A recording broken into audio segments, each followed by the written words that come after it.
Ćao! U ovom videu naučit ćete kako da napravite ovaj efekat za vašu sliku.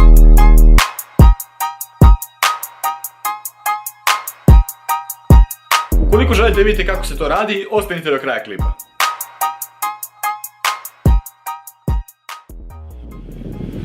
Dobar dan. Budući da je prvi zapravo lep dan na ovom letnjem raspustu, prilično sam siguran, htio sam da snimam nešto napolju.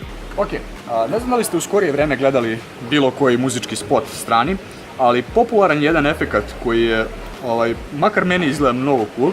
Bukvalno mu ne znam ime, neki ga zovu Muramasa efekat, zato što je Muramasa ga koristi u svojim spotovima, a izgleda otprilike ovako. Vidite kako lik stoji u kadru i kamera se oko njega kreće kao da je zamrznut u vremenu, a kamera ide levo desno oko njega.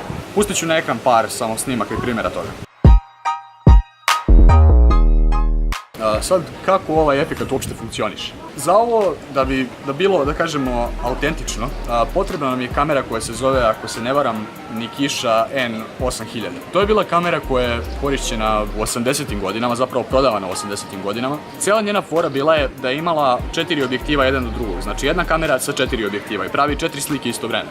Možemo misliti zašto nikada nije uspjela da se prodaje, ali evo, za ovakve efekte je prilično moćna. Koja je poenta i ideja ovog efekta? Znači, pravimo 4 slike, subjekta koji stoji.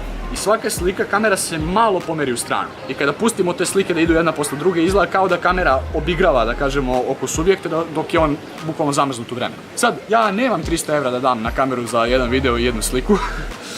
Ne znam da li vi imate, ali ovaj efekat pokušat ćemo danas da rekreiramo. Ok, sad, prvi korak da postignemo ovaj efekat jeste da imamo neki, da kažemo, stari filmski izgled. Zašto? Ova kamera je, iz 80-ih godina. I ja nemam kameru iz 80-ih godina koja ide na film, tako da moram kompjuterski da napravim da slika izgleda kao da je stara.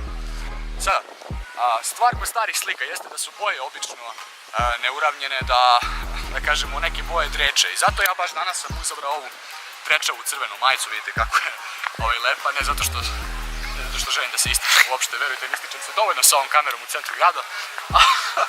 To je početak, možemo reći. Sada, obzirom da ja nemam kameru koja ima 4 objektiva, moje najbolje rješenje jeste da 4 puta napravim istu sliku, samo da pomerim kameru malo. To znači da subjekat mora da bude, odnosno ono što slika mora da bude mirno maksimalno. I to je razlog zašto nosim ove naočare. Jedan je da reklamiram svoj stari klip, kupujem naočare u Beču, mislim da se zove, obavezno ga pogledajte.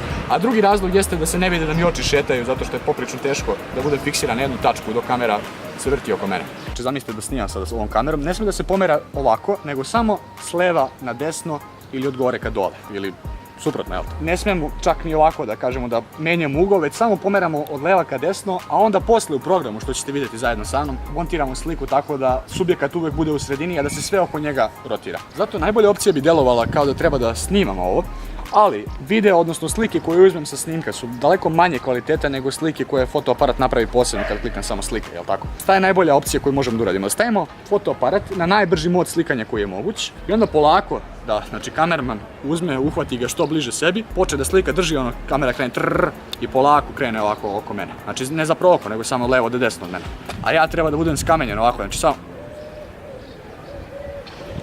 To je bilo mnogo cringe, ok, ovo mjesto deluje prilično dobro, imamo ovdje ale, neko nam se lepo potpisao, ja lepo sedim ovdje onako i posmatram jedan ugao kamera obilazi oko mene, to bi izgledalo prilično moćno, makar ja mislim. Samo koji ugao uhvatiti odavde sada, odavde ovako ovdje, ali baš se mi ne tuže, ima ovdje spomenik iza ovaj. Si načita, bre. Da, samo još jedna stvar koju sam zaboravio da naglasim, bitno je da snimamo sve u manual settingsima, znači da sve ostane isto, jer bilo bi mnogo glupo da u jednoj slici, ne znam, pozadina bude crna, a u drugoj bela, odnosno svetla, znači mnogo je bitno da sve stavimo na, da kažemo, manual settings, a ne da bude ono automatsko. I prvo zapažanje.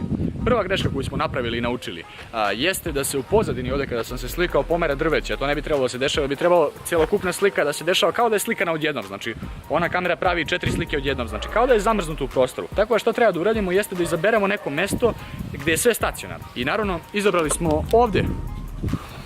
Ovo sedište, imaju neki ovdje grafiti kao iza, ovo je, ja mislim, muzej pozadi.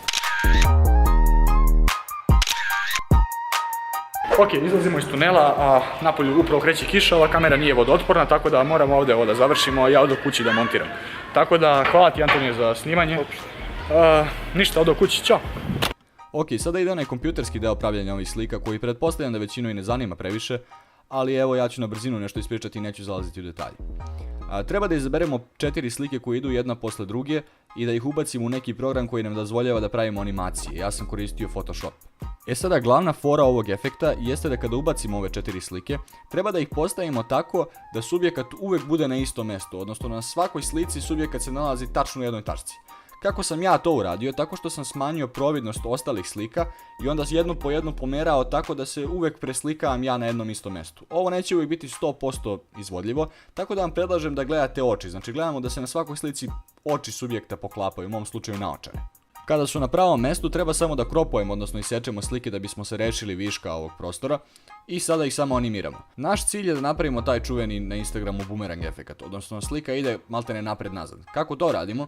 Stavljamo da slike idu ovim redosledom 1, 2, 3, 4, 3, 2 i onda da krene iz početka pa samim tim 1, 2, 3, 4, znači idu maltene napred nazad. I sve što nam je preostalo jeste da ovu animaciju sačuvamo ili kao GIF ili kao video u zavisnosti od toga gde želimo da je podelimo.